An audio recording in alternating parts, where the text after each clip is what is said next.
আমার আম্মারে নিয়ে সমালোচনা করো না, আমি আল্লাহর বান্দা। আল্লাহ তাআলা দেখাইতে চাইলেন বাপের মাধ্যমে যেমন সন্তান হয়, বাপ ছাড়াও সন্তান হয়, বাপ মা ছাড়াও সন্তান হয়। যেমন আদম আর হাওয়া, এই হযরত ঈসা আলাইহিস সালাম মারিয়মের পবিত্রতা সাক্ষী দিলেন। জোরে বলেন ঠিক কিনা? নারায়ে তাকবীর, নারায়ে তাকবীর। কষ্ট কিছু কিছু নারীর ষড়যন্ত্র বড় কঠিন। ইউসুফ আরিজান হাদা, ইউসুফ এটা নিয়ে তুমি বাড়াবাড়ি করো না। ওয়াস্তাগফিরি লিযামবি, ও জুলাইখা তুমি তোমার অপরাধের জন্য আল্লাহর কাছে মাপ চাও। ইন্নাকে কুনতি মিনাল খাতিন। তাহলে ইউসুফ নবীর পবিত্রতার সাক্ষী দিলেন একটা শিশু বাচ্চা, আর ফয়সালা দিলেন যে আমার সামনে ছিঁড়া না পিছনে ছিঁড়া। যদি পিছনে ছিঁড়া হয় তাইলে বুঝবেন ইউসুফের দোষ নাই, জুলাইখার দোষ। কারণ বাতিল ফিসি দিয়া সমালোচনা করে। জোরে বলেন ঠিক কিনা? বিবি মারিয়াম এরকম ভাবে বিবি মারিয়াম বাইতুল মুকাদ্দাসের মধ্যে ওনার মা বাবা মসজিদের জন্য ওনাকে ওয়াকফ করে গেছেন। মসজিদে বাইতুল মুকাদ্দাসের ইমাম ওই সময় জাকারিয়া আলাইহিস সালাম মরিয়মকে মেহরাবের মধ্যে রাইখা উনি যখন বাহিরে যাইতেন, আবার যখন চলে আসতেন, দরজাটা খুইলা দেখতেন বিবি মারিয়ামের কাছে এমন এমন ফল ফুরুত যেটা ওই মৌসুমের না। ক্বালা আন্না লাকি হাযা, মরিয়ম এই ফল তুমি কোথা থেকে পাইলা? ক্বালাত হুয়া মিন ইনদিল্লাহ, এই ফল পাইছি আমি আল্লাহর পক্ষ থেকে। যেই মরিয়ম এত পবিত্র, উপযুক্ত যখন হইয়া গেলেন ফেরে বাচ্চা, অথচ সকলে জানি ওনার বিবাহ শাদী নাই। সব মানুষের সমালোচনা শুরু করলেন। এমন একটা ফাঁক পবিত্র মেয়ে লোক বিবাহ শাদী ছাড়া পেটের মধ্যে বাচ্চা আসলো, বিষয়টা কি? চতুর্দিকে সমালোচনার তুফান শুরু হয়ে গেছে। তখন আল্লাহ তাআলা বিবি মরিয়মকে ডেকে বলেন, কষ্ট হয়নি? সাইয়েন কষ্ট হয়নি? ফাকুলি ইন্নী নাযারতু লিররহমানি সাওমা ফালান উকাল্লিমাল ইয়াওমা ইনসিয়া। মরিয়ম তুমি বইলা দাও আমি রোজাদার কারো সঙ্গে কথা বলবো না। ফাতাত বিহি কওমা তামিলুহু, এরকম ঈসা আলাইহিস সালামের জন্মের পরে বাচ্চাটারে কোলে নিয়ে মরিয়ম যখন মহল্লার মধ্যে আসলেন, ক্বালাত ইয়া মারিয়ামু আন্না লাকি হাযা, এরকম জিজ্ঞাসা করলেন ও মারিয়াম তুমি বাচ্চা কোথা থেকে পাইছ?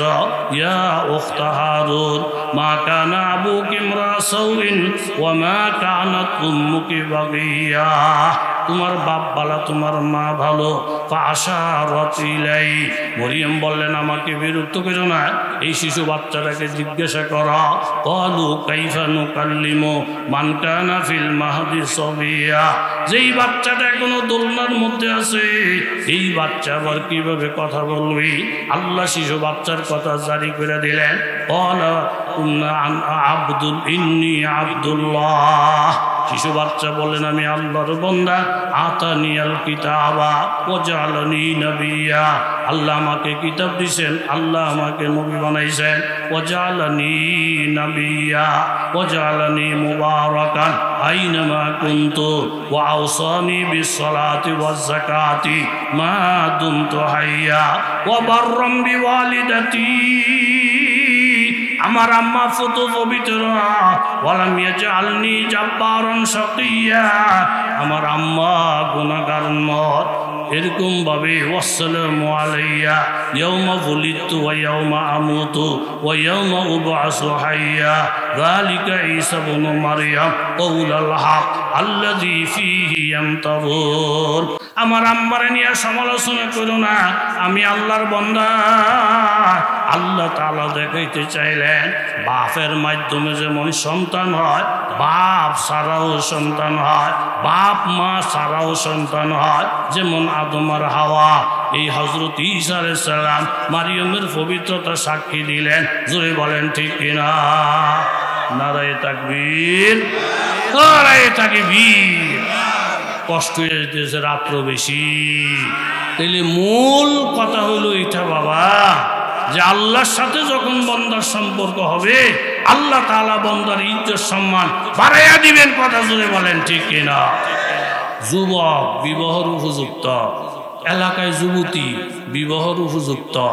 যুবক আল্লাহর কাছে কান্দে, আল্লাহ এই যুবতীকে আমার বিবি বানাইয়া দাও। যুবতী আল্লাহর কাছে কান্দে, আল্লাহ এই যুবককে আমার স্বামী বানাইয়া দাও। ইযা সাআলতা ফাসআলিল্লাহ ওয়া ইযা ইসতাআনতা ফাসতাইন বিল্লাহ। সাহায্য চাইলে আল্লাহর কাছে চাও, ভিক্ষা চাইলে বাবা আল্লাহর কাছে চাও। ও क्या है जो नहीं मिलता खुदा से, वो क्या है जो नहीं मिलता खुदा से, मगर तुम मांगते हो औलिया से। এমন কোন জিনিসটা আছে রে বাবা যেটা আল্লাহর কাছে পাওয়া যায় না, মানুষের কাছে কেন চাও? যুবক বলতেছে যুবতীরে আমার বিবি বানাও, যুবতী বলতেছে আল্লাহ যুবককে আমার স্বামী বানাও। দুইজনের দোয়া কবুল। আজকে বিবাহর তারিখ, উভয় পক্ষের আত্মীয় স্বজন বাড়ির মধ্যে এসে হাজির। এরকম বিবাহ শাদী পড়ানোর কাজ শেষ, আগদ সরা শেষ। উনি স্বামী উনি স্ত্রী, এখনো বাসর ঘর হয় নাই। হঠাৎ করে দেখা যায় বাবা একটা লোক এসে এলান করলেন আল জিহাদ ফি সাবিলিল্লাহ। ও বিবাহলা বাড়ির লোকেরা শোনো, অমুক জায়গায় আল্লাহর নবী জিহাদের ময়দানে যাবে। আসরের নামাজের পরই নবীজি বাহির হবে। এখানে যদি কেউ থাকে নবসময় পোশাক পরে মসজিদে নববীতে যান। স্বামীর কানে কথাটা আসতে সাথে সাথে বিবিরে রেখে বলেন, বিবি গো আমার, আল্লাহ নবী জিহাদে যাবেন আসর নামাজ পড়ে।